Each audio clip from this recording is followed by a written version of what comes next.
السلام علیکم ورحمۃ اللہ وبرکاتہ۔ ناظرین، آج ہم ایک ایسی شخصیت کے متعلق تذکرہ کریں گے جن کا خاندانی نسب حضرت علی رضی اللہ تعالیٰ عنہ سے شروع ہوتا ہے۔ ان کا نام ہے سید ابو اعلیٰ مودودی۔ سید ابو اعلیٰ مودودی 3 رجب 1321 بمطابق 25 ستمبر 1903 بروز جمعۃ المبارک 11:30 بجے دن اورنگ آباد حیدرآباد دکن موجودہ مہاراشٹر بھارت میں پیدا ہوئے۔ اپنے والد کے ہمراہ کم عمری ہی میں مسجد جانا اور علماء کی محفلوں میں بیٹھنے لگے۔ مذہبی خاندان ہونے کے سبب شروع زندگی سے ہی دینی تعلیم کا حصول جاری رہا۔ قرآن کریم کی صورت یاد کی جبکہ 9 برس کی عمر تک صرف نحو، عربی، فارسی، فقہ، حدیث اور اردو کی ابتدائی تعلیم والد محترم سے ہی حاصل کی۔ 11 برس کی عمر میں 1914 میں مولوی یعنی 10ویں جماعت کا امتحان پاس کیا۔ اس کے بعد مزید تعلیم کے لیے آپ کو دارالعلوم حیدرآباد بھیج دیا گیا، مگر والد کی بیماری کے سبب دارالعلوم میں مزید تعلیم حاصل نہ کر سکے اور 1915 میں بھوپال اپنے بڑے بھائی ابو محمد کے پاس منتقل ہو گئے۔ 1920 میں والد محترم کا انتقال ہو گیا۔ والد کے انتقال تک عملاً بھوپال ہی میں گھر والوں کے ہمراہ مقیم رہے۔ مولانا مودودی کی خودنوشت دیکھنے سے معلوم ہوتا ہے کہ وہ مختلف زبانوں میں 4 اخباروں سے منسلک رہے، جن میں سیروز اخبار مدینہ بمقام بجنور 1918 ہفت روزہ، بعد ازاں روزنامہ اخبار تاج بمقام جبل پور 1919 تا 1920، اور اس کے بعد مسلم بمقام دہلی 1920 سے 1923 اور سیروز اخبار الجمیت بمقام دہلی 1925 سے 1928 تک وابستہ رہے۔ ابتدائی 2 اخباروں میں وہ اپنے بھائی ابو الخیر کے ہمراہ رہے، بعد کے 2 اخباروں میں مولانا مودودی مدیر کی حیثیت سے وابستہ رہے۔ الجمیت ہی وہ اخبار ہے جو مولانا مودودی کی وسیع شہرت اور مقبولیت کا باعث بنا۔ مسلم اور الجمیت دونوں یکے کے بعد دیگر جمعیت علماء ہند کے ترجمان اخبار تھے، لیکن مسلک سے بالا تر اسلامی جرائد تھے۔ اسی عرصے میں مولانا مودودی نے تعلیمی عمل بھی جاری رکھا اور دارالعلوم فتح پور دہلی اور مدرسہ عالیہ عربیہ دہلی سے علم، حدیث، فقہ اور ادب میں اسناد حاصل کی۔ بعد ازاں 1928 کے آخر میں مولانا مودودی نے صحافت سے قطع تعلق کرتے ہوئے تصنیف و تالیف کے امور کو اپنا لیا اور دہلی سے واپس حیدرآباد دکن چلے گئے۔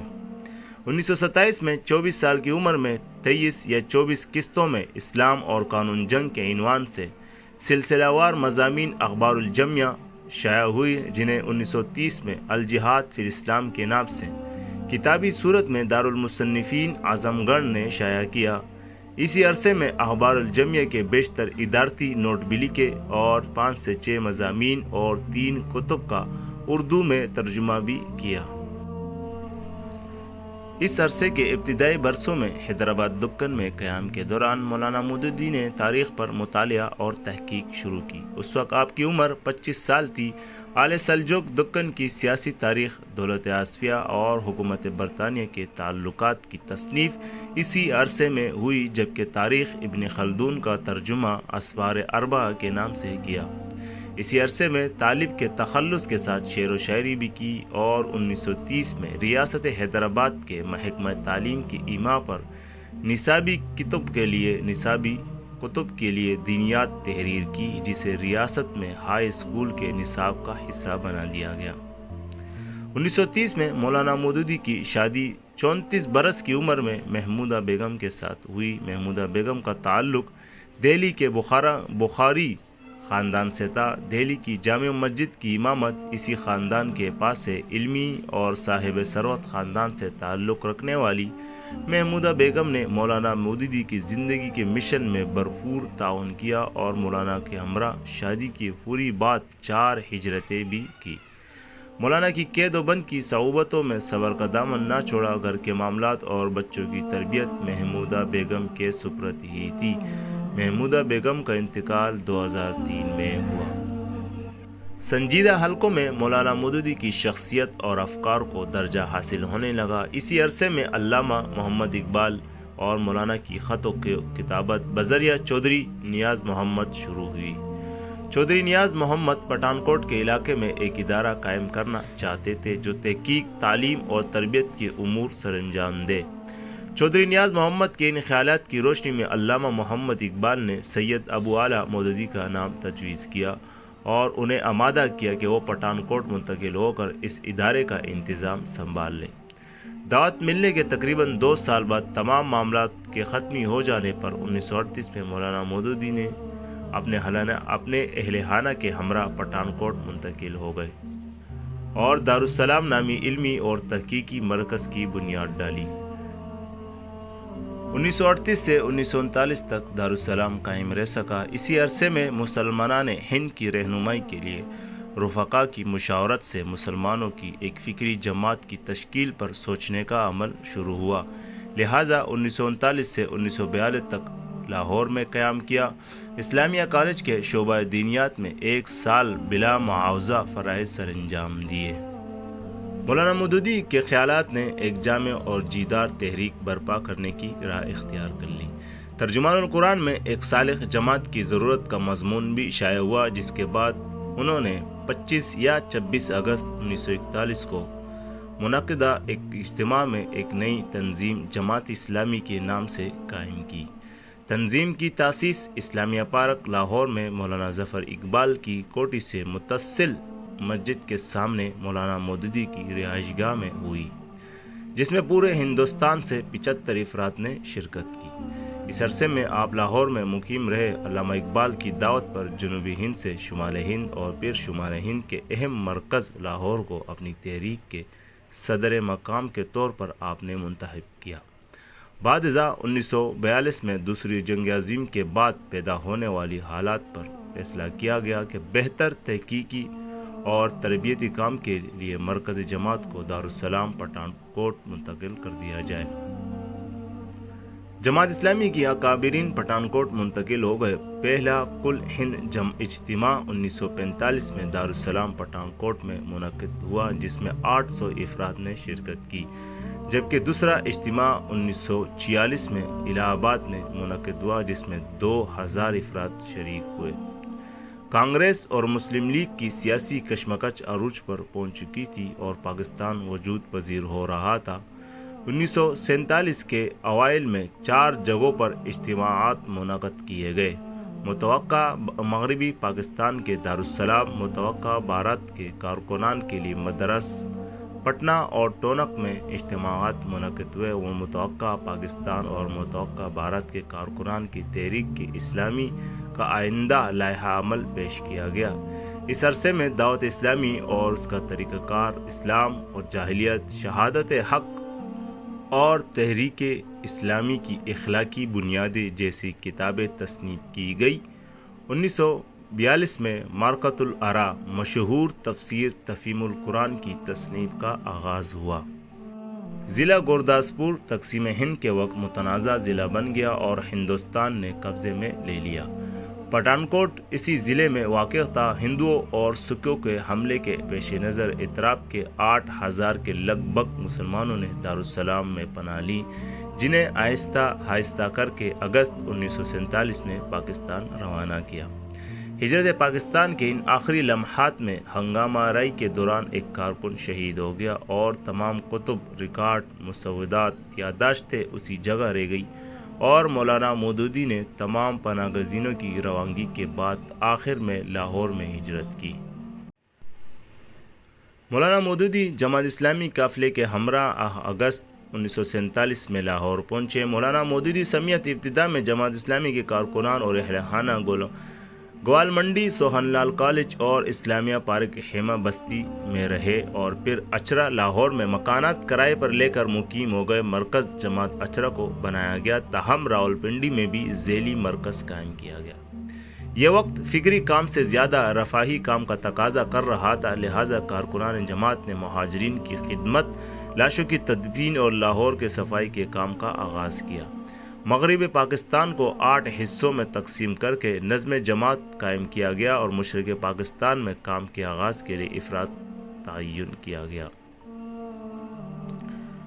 وقت گزرنے کے ساتھ مطالبہ اسلامی دستور نے زور پکڑا تو حکومت نے جہاد کشمیر کو حرام قرار دینے اور سرکاری ملازمین کو بغاوت پر اکسانے کے الزام لگا کر مولانا مودودی رحمہ اللہ کو ملک میں متنازع کرنے کی کوشش کی تاکہ جماعت اسلامی کی مطالبہ اسلامی دستور کی تحریک کمزور پڑ جائے اور یوں مولانا مودودی اور جماعت اسلامی کے خلاف کھل کر الزام تراشیوں کا آغاز اسی دور میں ہوا، یعنی ہجرت کے صرف اور صرف 1 سال بعد۔ مولانا مودودی اور جماعت اسلامی کے دیگر رفقا کو 2 سال 1948 سے 1950 کے لیے قید کر دیا گیا، لیکن گرفتاری کے دوران مطالبہ اسلامی دستور کی شدت پکڑنے کی وجہ سے 1949 میں قرارداد مقاصد منظور کر لی گئی اور ملک میں اسلامی قانون کی تشکیل کی بنیاد ڈالی گئی۔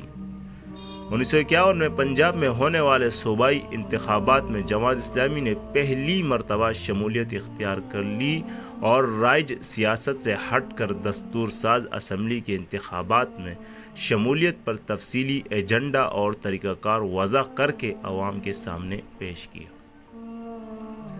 20 ماہ کی اس گرفتاری کے دوران مولانا مودودی رحمہ اللہ نے تفہیم القرآن، تفہیمات، رسائل و مسائل، سود، حصہ دوم اور مسئلہ ملکیت زمین قلم بند کی ہے۔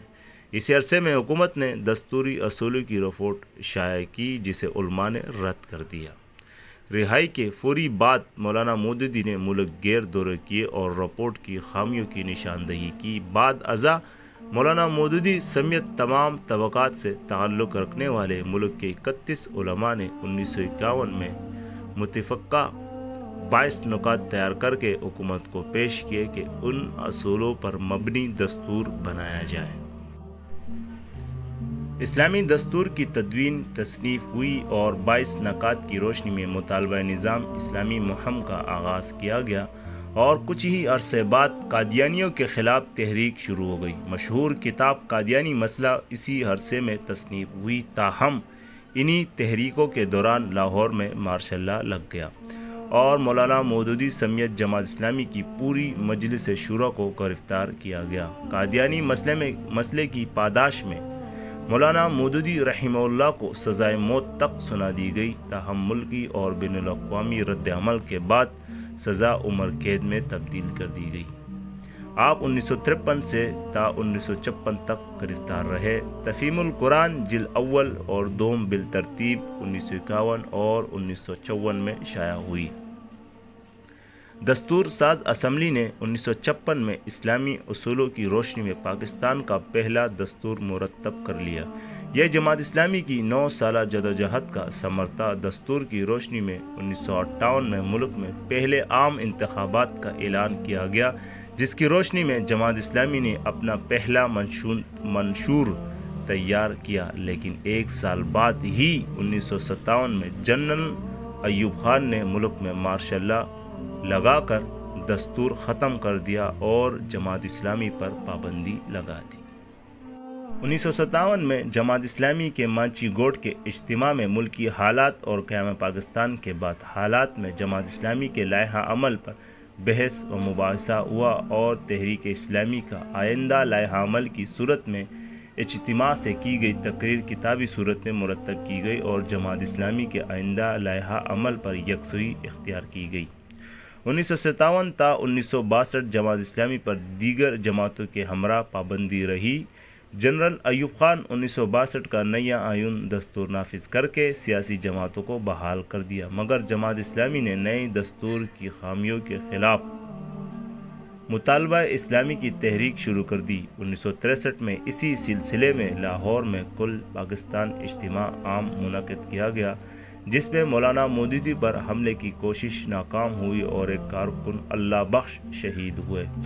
جماعت اسلامی کی بحالی دستور اور اسلامی نظام کے مطالبے کی تحریک کو دبانے کے لیے بالآخر 1964 میں ایک بار پھر جماعت اسلامی پر پابندی لگا دی گئی اور مولانا مودودی سمیت پوری مجلس شورا کو 10 ماہ تک کے لیے قید کر لیا گیا۔ بحالی کے بعد جماعت اسلامی نے جنرل ایوب خان کے خلاف متحدہ اپوزیشن کے ساتھ مل کر تحریکوں میں بھرپور حصہ لیا۔ اس عرصے میں 3 ماہ تک ایک طویل دورہ سفر ارض القرآن کے عنوان سے حجاز، فلسطین، مصر، شام اور اردن کا کیا اور تاریخی مقامات کے نقشے بنائے۔ اسی طرح 3 سال متواتر سعودی عرب کے دورے ہوئے۔ یہ موقع تھا جب آپ بین الاقوامی سطح پر ایک اسکالر کی حیثیت سے معروف ہو چکے تھے۔ 1960 میں شاہ سعود کی دعوت پر سفر سعود عرب ہوا۔ شاہ سعود نے مدینہ میں اسلامی یونیورسٹی کے قیام پر مشاورت کی اور مولانا نے تفصیلی خاکہ اجلاس میں پیش کیا۔ 1962 میں شاہ سعود کی دعوت پر ہی حج کے موقع پر اسلامی ممالک کے جید علماء پر مشتمل رابطہ عالمی اسلامی کا قیام ہوا۔ مولانا مودودی نے رابطہ عالمی اسلام کے لیے اصولوں پر مبنی عدل، اجتماع، حقیقت اور طریقہ کار پر تقریر کی۔ 1963 میں رابطہ عالمی اسلامی اور مدینہ یونیورسٹی کے بورڈ کے اجلاس میں شرکت کی، جبکہ حاجیوں کے لیے خطبات حرم اور نوجوانوں کے اجتماع سے حد حاضر میں نوجوانوں کے فرائض پر تقاریر کی۔ دوسری جانب تفہیم القرآن جلد سوم اور چہارم 1962 اور 1966 میں شائع ہوئی، جبکہ سوشلسٹ اور کمیونسٹ تحریک کے مقابلے میں لٹریچر تیار ہوا۔ اسلام اور جدید معاشی نظریات، سنت کی آئینی حیثیت اور ختم نبوت اسی عرصے میں تصنیف ہوئی۔ 1967 میں عید کے چاند پر حکومتی حمایت نہ کرنے کے معاملے پر دیگر علماء کے ساتھ آپ کو 3 ماہ کے لیے ایک مرتبہ پھر قید کر دیا گیا۔ یہ آپ کی چوتھی اور آخری گرفتاری تھی۔ 1968 میں گردے کے علاج کی عرض سے لندن میں 5 ماہ قیام کیا۔ اسی دوران آپ کے 2 آپریشن ہوئے۔ 1969 میں حکومت سعودی عرب کی جانب سے شاہ فیصل ایوارڈ ملا۔ ایوب کی اقتدار کی منتقلی عام انتخابات کی آڑ میں پاکستان میں صوبائی اور لسانی تعصب کے پیش نظر آپ نے اسلام کو مملکت کی یکجہتی قرار دیتے ہوئے 1970 میں یوم شوکت اسلام کا اعلان کیا۔ لاہور میں پاکستان کی تاریخ کا سب سے بڑا جلوس اس کی حمایت میں نکالا گیا، تاہم انتخابات کے بعد ملک 2 حصوں میں تقسیم ہو گیا اور بنگلہ دیش ہم سے الگ ہو گیا۔ 7 جون 1972 کو شہر آفاق تصنیف تفہیم القرآن 30 سال میں پایا تکمیل کو پہنچی۔ اسی سال خرابی کی صحت کی بنا پر آپ نے جماعت اسلامی کی امارت سے معذرت کر لی اور میاں طفیل محمد جماعت اسلامی پاکستان کے امیر منتخب ہوئے۔ تفسیر قرآن کے بعد سیرت النبی پر کام کا آغاز کیا، تاہم خرابی صحت کے باعث مکی دور ہی کو مرتب کیا گیا اور سیرت سرور عالم کی پہلی جلد 1978 میں شائع ہوئی۔ مئی 1979 میں علاج کی عرض سے امریکہ چلے گئے اور 22 ستمبر 1979 کو امریکہ میں انتقال ہو گیا۔ امریکہ سے پاکستان تک میت کے سفر میں 6 مقامات پر نماز جنازہ ہوئی۔ آخری نماز جنازہ لاہور کے قذافی اسٹیڈیم میں 26 ستمبر کو ادا کی گئی۔ علامہ یوسف القرضاوی نے نماز جنازہ پڑھائی۔ مولانا کی تدفین اچرا میں گھر کے باغیچے میں ہوئی۔ انا للہ و انا الیہ راجعون۔